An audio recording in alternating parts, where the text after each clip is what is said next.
Hello, everyone. Welcome to the first live streaming session of um, Stories for Children. And I'm going to read today a story from the book Panchatantra. I read these stories at bedtime for my daughter, and I personally love all these stories, and there's so much to learn from these stories, and hence I thought I should share it out with all um, everyone out there on the internet. And we'll start today. I'm going to start with this book called The Panchatantra, and this book was written by Sunita Parshuraman, who has actually taken this book is in English, and she has actually used a very old translation done by Arthur Ryder. That Arthur Ryder was a professor of Sanskrit in American university, and he um, translated a lot of the Panchatantra into English. While there are a lot of translations of Panchatantra, what's special about this Arthur Ryder's work is that he has translated a lot of Sanskrit proses into English poetry. So, poetry or prose basically. So, what we would get to read and listen is a lot of Sanskrit shlokas converted to English proses, which are beautiful to listen to and to read to. I would highly recommend for you all to kind of grab this book if you are interested in reading this yourself as well. So, before I start, let me read a few lines from Arthur Ryder's introduction to the book The Panchatantra. The Panchatantra contains the most widely known stories in the world. If it were further declared that the Panchatantra is the best collection of stories in the world, the assertion could hardly be disproved. Basically, Arthur Ryder, who's basically an American and a Sanskrit teacher, he's making a claim that Panchatantra is probably one of the most widely known and the best collection of stories. And I'm quite um, fascinated by that claim because we all today get to read a lot of English American literature, which has been called great. And this is somebody not from India telling us that, okay, the Panchatantra is the best stories. What you read in India of the Panchatantra are very, very sort of simplified or very, very abridged version or shortened version of the Panchatantra, and it does not carry the beauty of the Sanskrit proses that are there, which is why I'm going to read it from this book, which has a lot of proses built into it. And the Panchatantra collection of stories is probably more than 20 centuries old, and it is not known who are the actual authors of some of these stories because they were already they were already popular when this book was written. So what Arthur Ryder also says is that the Panchatantra is a Niti Shastra. Niti Shastra being a Hindi word, or a book or a textbook of Niti. What does Niti mean? The word Niti roughly translates as the wise conduct of life. There is no actual, literal translation in one single word for the word Niti. So it is being roughly translated as the wise conduct of life, and which is why some of these stories are represented through a lot of animal characters, but they sort of represent different kinds of people that we all meet in our lives. And we would get to learn a lot about how to behave, how to make friends, and how to live our life in a slightly better way if we understand all of those things. So today I'm going to sort of start from the introduction, and I'm going to read the introduction from the original Sanskrit work, which was translated again by Arthur Ryder and this author Sunita.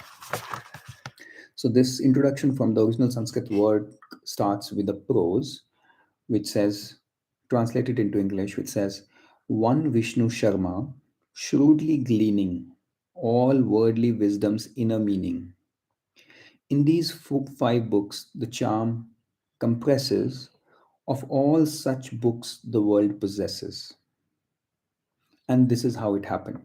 So basically, this prose translated or in simplified word means that Vishnu Sharma, the author of the Panchatantra or the collector of these stories, has very cleverly, shrewdly, you know, captured the world's wisdom and its inner meaning into these five books. And that is, and why did he do it? How did this happen? This is what we're going to know now. So here the story starts. In the southern part of the country is a city called Maiden's Delight. The original name of the city in the Sanskrit text is Mahila Ropya. So the city's name is Mahila Ropya. Translated into English, they've named it Maiden's Delight. There lived a king named Immortal Power. He was familiar with all the works teaching the wise conduct of life. So this king was aware of all the, you know, books and all the knowledge that was there in the books about the wise conduct of life. His feet were made dazzling by the tangle of rays of light from the jewels in the diadems of the mighty kings who knelt before him. He had reached the far shore of all the arts that embellish life. This king had three sons. Their names were Rich Power, Fierce Power, Endless Power, and they were supremely thick headed. So, this king, who's very rich, and there are so many other kings who bow before him, who revere him, and he knows so much about life, about art, and about all the good things of life. But his three sons, whose names are in Hindi Bahushakti, Ugra Shakti, and Anand Shakti, they're very, very powerful. But then they are also sort of not very intelligent. They're actually supremely thick headed, which means they are uh, mook or they are stupid. They're not worldly wise. Now, when the king perceived that they were hostile to education, he summoned his counselors and said, Gentlemen, it is known to you that these sons of mine, being hostile to education, are lacking in discernment. As in, what he's saying is, he's calling his counselors and saying, कि मेरा जो मेरा जो बेटा है वो he is not interested in education उसको शिक्षा में कोई इंटरेस्ट नहीं है एंड वो व्हाट ही सेइंग इज कि वो बुद्धिहीन है वो they don't have good judgment. So when I behold them, when I see them, my kingdom brings me no happiness. कि जो मेरा इतना बड़ा किंगडम है उससे भी मुझे खुशी नहीं होती. Though all external thorns are removed. For there is wisdom in the proverb of sons unborn or dead or fools, unborn or dead will do. They cause a little grief, no doubt, but fools a long life through. So basically, what he's saying is if a child is unborn or dead or he's foolish, you know, the unborn and dead are better. They cause some grief, but a foolish child causes grief throughout the life. So he's sharing his grief of not having a child who's worldly wise. To what purpose can a cow? To what good purpose can a cow that brings no calf or milk be bent?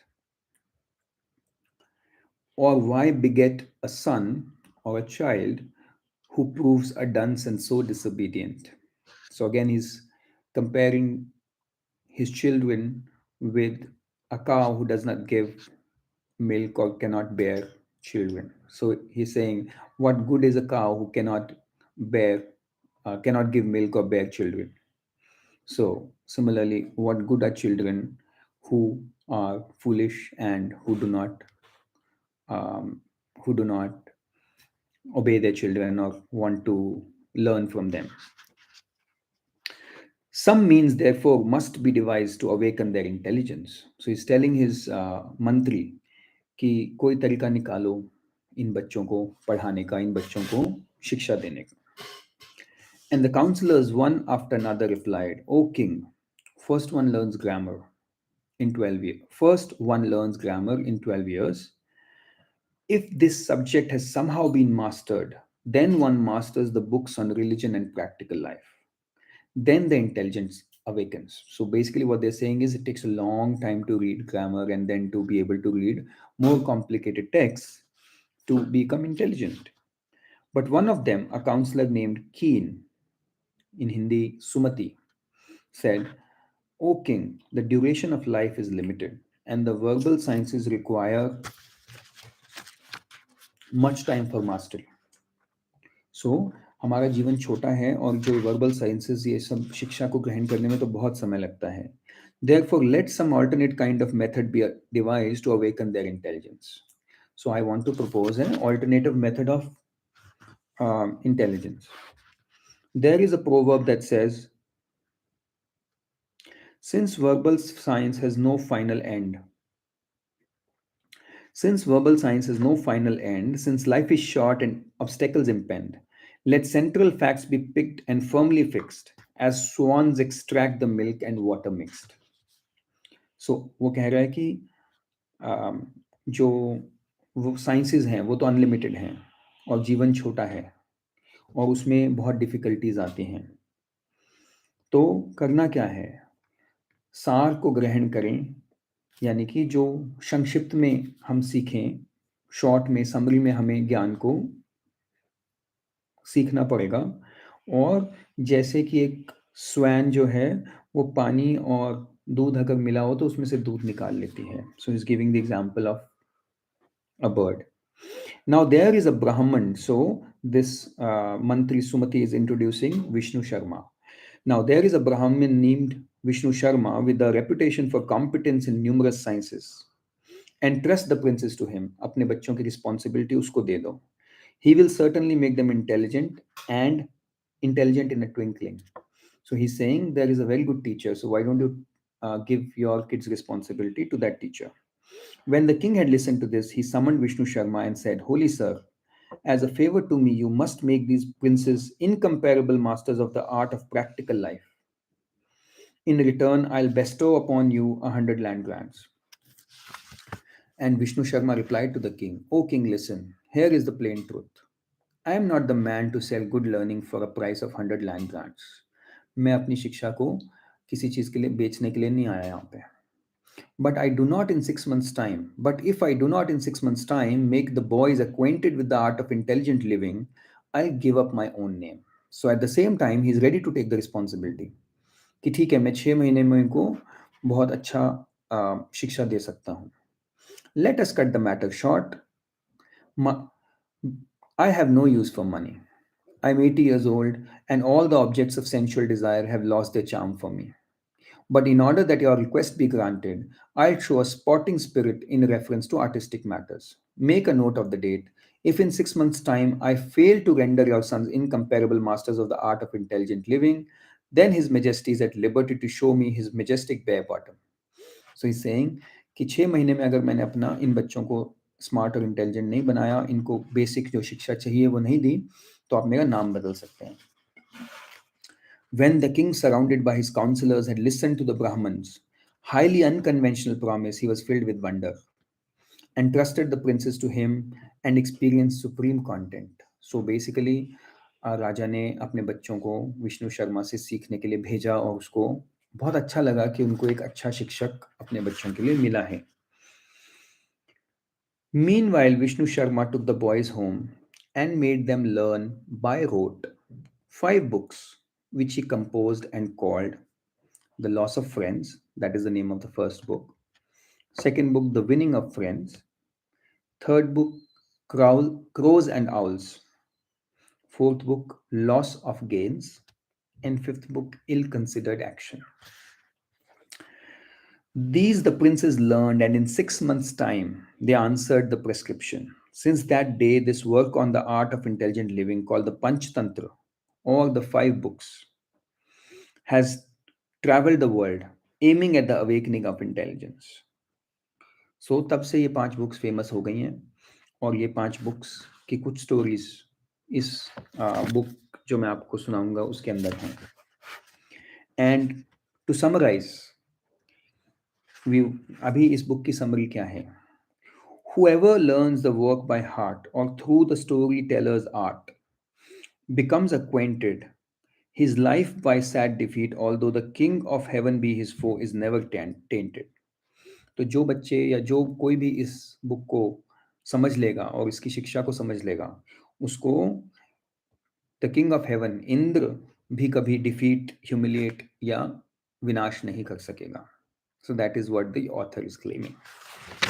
That is our first reading session today from the book Panchatantra. This was the introduction and a story about how the Panchatantra was written, why the Panchatantra was written, and it tells us a lot about the author's introduction tells us a lot about the beauty and the timelessness of this book and this collection of books.